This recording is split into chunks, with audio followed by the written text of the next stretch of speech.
My name is Mauna Kea. I was born and raised in Ahuaroa in the Hamakua district, which we are in. Hard to believe on this side of the mountain we're still in Hamakua. So my reason for getting involved, there's many different reasons. One is, this is my aina. You know, it's part of Hamakua, my home district. The pico of this mountain is our pico. It's our connection to the heavens, to the earth, our grounding. And it's also a sense of pride for a lot of our people to look up at our mountain and know that this is our mauna that feeds us. The water that cascades from that is caught by these mountains and cascades is what feeds all of our rivers and our streams, especially in the Hamakua and Hilo districts. Getting involved with this is, you know, it's an old and a new thing. One, it's old to reground ourselves and you know, relearn what those connections were. For a few generations we kind of lost all the details, but our kupuna and many of us, we knew that we were connected, but kind of the stories of how began to kind of disappear. But getting back involved and understanding those details is what really bring the richness and gives us more reason to stand up for our mauna. Some of our prayers that we did is just telling our genealogy, our mo'oku'auhau as a people, is that we are not only just as this our land, but this on our mountain, but this is actually our ohana, it's our family. We did a genealogy chant that mentioned for us in our creation stories, it was Ho'ohoku Kalani, or Kalamai, Papahana Moku and Wakea, the earth mother and the sky father who gave birth to our islands. They also gave birth to the star mother, Ho'ohoku Kalani. And Wakea and the star mother, they gave birth, and their first child became the kalo, or the taro, which we love. We are so connected to passionately as Hawaiian people as well. But the Mo'oku genealogy continues. When Wakea was to return to the heavens, he is lifted up and budded forth was this mountain. So we share the same father. So we're genealogically connected to this mountain. It's not just another piece of land that we lay claim to because our ancestors been here, because that is our ancestor. It is our kupuna. So for us, the grounding there, it's practical. It's practical and for us kupun, for us as Hawaiian people, a lot of our culture is just really common sense. You know, we treat everything as we would treat our ohana, and that's sad too, because you see how many ohana operate today is Western style. It's not as tight as our kupuna used to be.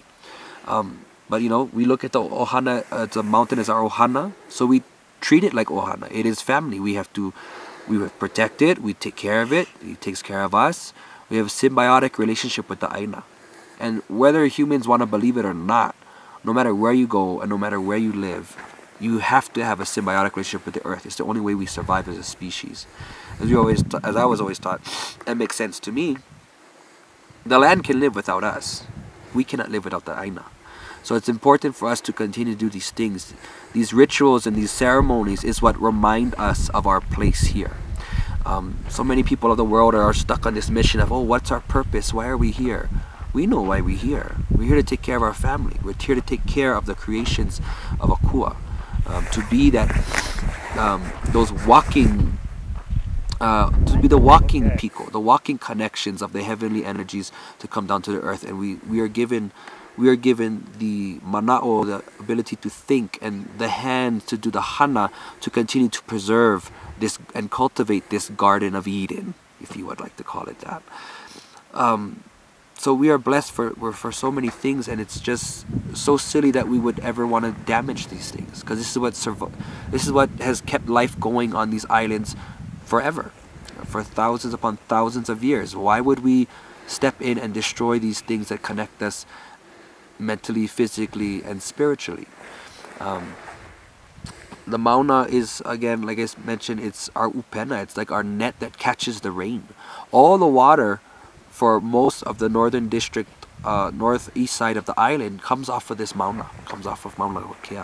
So whatever you do to this mountain, it's all downhill. It's called gravity. It will flow down into all those below. And so practically, it's important to protect this mountain, because we got to protect our natural resources, the rivers, the water. We have to drink this water. We use this water, and if it's contaminated with poisons and disease and pesticides, or even just waste, human waste, it's I don't want to drink that. I don't want my children to have to drink that. You know, we look at the way the Aina is now and we see how the beauty of it is, but we also can just read even the ship logs from the early sailors and get a description, and also listen to our mo'olelos and our chants and our stories to get another picture of the Hawaii that none of us had ever seen, where all of this land was rich and thick with mamane growth and more of hina, things that we never see. In some mo'olelos you hear of how the hina on the mountain was so bright. That's where the name Kea come from, Mauna Kea, the White Mountain, because it wasn't necessarily always covered with snow, but even in the summertime the sun's rays shining off of these plants so thick on the Mauna kept it white and bright. Things like that, you know, we really have to wonder, what have we done? What have we allowed to happen?